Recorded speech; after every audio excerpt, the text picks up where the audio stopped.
Hey, what's up everybody, Chris here, back into Borderlands 3 with some exciting news because we finally have the patch notes for Guns, Love and Tentacles DLC, the second DLC for Borderlands 3, which is supposedly going to drop later today by 12 PM PST according to the hotfix patch notes right here, so about 5 more hours up until then. But in the meantime, I kinda wanna go over all the changes and the new content because there's a lot of exciting stuff under the hood right here. So yeah, let's jump into it, and as always, if you enjoyed this video, a thumbs up would be super awesome. But I'm gonna start things off with, of course, the new content, which is DLC number 2, and alongside with this we will have a level cap increase to 57, so likely we are going to have to go in and do a bunch of leveling outside of the DLC as well, but it's not exclusive to that. We might be able to level to 57 by simply completing the new story and the new areas that are going to be added in the game. This also means that we're going to have access to 2 capstones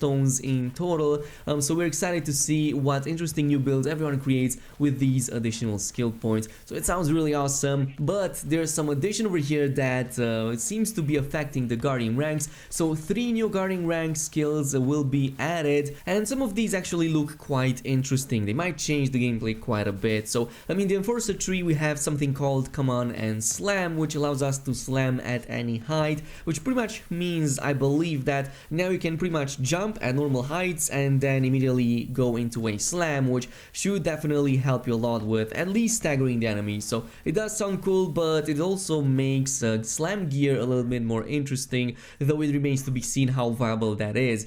For the survivor tree, we will get something called Too Angry to Die, which allows us to deal damage, and as we deal damage to enemies, fight for your lifetime will slightly extend in duration. So this means you're not gonna die as easily and can pretty much get a second wind immediately after that.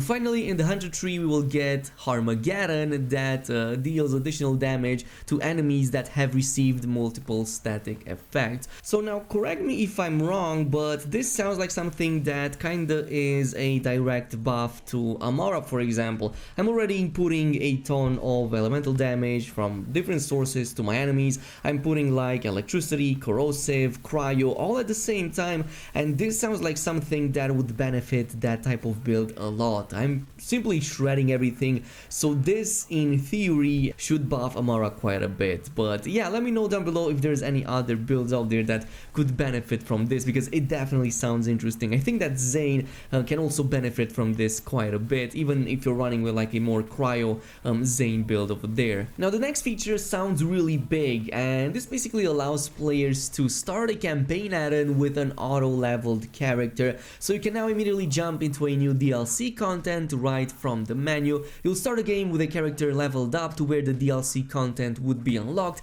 and you can start right in the new content, which honestly sounds like really big news. So what this means is that if you were absent from the game for a long period of time, if you didn't get a chance to level all your characters to the maximum level, or if you simply didn't get max level gear before the DLC dropped, well, now you have the option to pretty much auto level a character and get all of that before starting the newest DLC content. So it really sounds pretty freaking awesome. Now there's some changes over there. There's actually a lot of changes that I'm going to cover in this video, but I'm going to go over the more important ones. So for everything else, you're going to have the link in the description box that brings you to the actual website.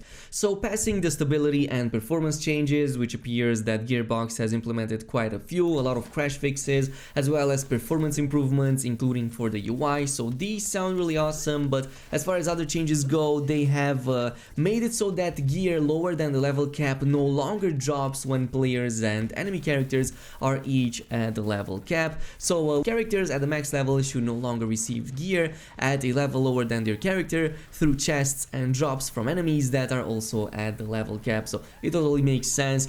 Gearbox has also apparently adjusted again the leveling experience, especially in the main story campaign and after Act 2, to better ensure that enemies are properly leveled to the player as they move into the second half of the game. And of course, this change will only impact characters created after today's patch goes live. Anyway, there's a bunch of other fixes in here as well, including a couple for anointed enemies, one of them in which they would not encase themselves in iridium when dying, so that was addressed. Another one was when removing status effects from anointed enemies after they crystallize to prevent players from taking damage when sharing the crystal, and there's a bunch of other fixes in here that I'm going to quickly go over. So the first one addressed the reported concern that the beam attack from Graveord's head would occasionally only do a little bit of damage, so that was apparently fixed. Enemies not playing their physical death actions when being interrupted by animation actions was also fixed. Another one for the mystery cube in Desolation's Edge that would sometimes no longer respawn when reloading the map, that was also addressed. The bug that caused TDR weapons with the sticky modifier to sometimes disappear when bouncing off interactive objects has also been fixed. There's also some changes to a number of shields, including one for the shields with trigger effects while depleted, like for example Brawler's Ward, that can no longer trigger multiple times while the game is paused. Another one is for trigger effects while full shields, like Commuter Recharger, that can no longer be stacked when taking enough damage to deplete it in one hit. And finally, shields that project a shield in front of you while crouching will now properly destroy the projected shield when the shield is removed while active, which is kind of like a mouthful, but yeah, I guess it makes sense. Another one was for a reported concern that the Phase Zerker class mod for Amara sometimes displayed temporary text when rolled with 2 points in Conflux, 2 points in Clarity, and 1 point in Anima. There's also some fixes for multiplayer, like one for mission specific weapons that could occasionally spawn at the host's level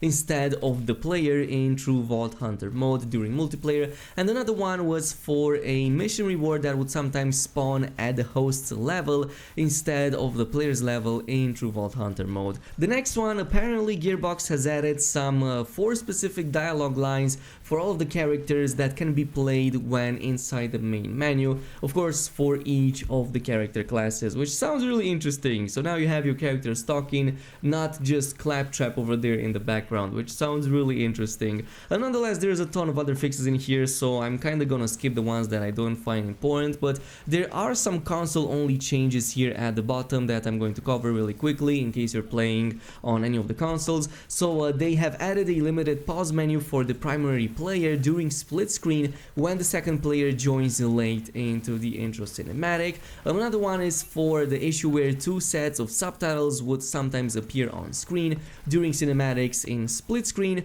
Addressed a reported concern with black lines sometimes appearing along the sides and bottom of the viewport on consoles, and finally addressed a reported concern that the load character menu would sometimes fail to read save game for a split screen player if the controller was disconnected before they were added, which would cause the menu to spin for a very long time. Of course, there's also some changes to the characters. These are mostly fixes. Addressed a reported concern that the Siren's Find Your Center skill does not grant a melee attack speed bonus to clients. Addressed the reported concern that the Siren's Phase Grasp ability may not function if the player fires a Jacob's pistol immediately after triggering the skill. Another one is for flak and the pet gun appearing to float during cinematic scenes. For the gunner, stainless steel bear skill would increase the fuel gauge but not award additional fuel. And finally, for the rack attack, for the skill that would not gain a charge after getting a critical hit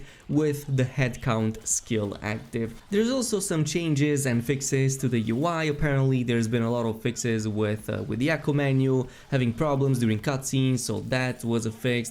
Zone maps disappearing or just causing issues all along, these were also addressed, but the ones that I found to be most important were for the concerns with the disable enable perk button text for guardian rank that would sometimes not update properly when enabling or disabling a guardian rank perk for clients. So this was addressed, and now you should be able to properly disable and enable these, and this should work. Another one was for when players were sometimes able to disable the skin and weapon unlock slots in the guardian rank menu for some reason. And finally, a reported concern that some mission objectives were sometimes showing up on the map when they shouldn't be. So this is pretty much it. We also have some changes to the missions. There's a lot of fixes here for a lot of missions as well, and yeah, a lot of changes. I'm gonna leave everything you need to know in the description down below, as well as in the pinned post.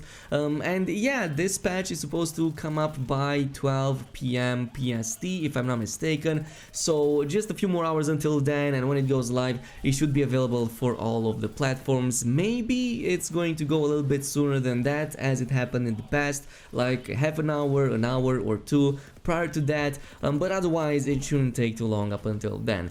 Anyway, this is pretty much it for now. I hope you guys enjoyed this video. If you did, as always, don't forget to comment, like, and subscribe, and I will see you guys in the next one.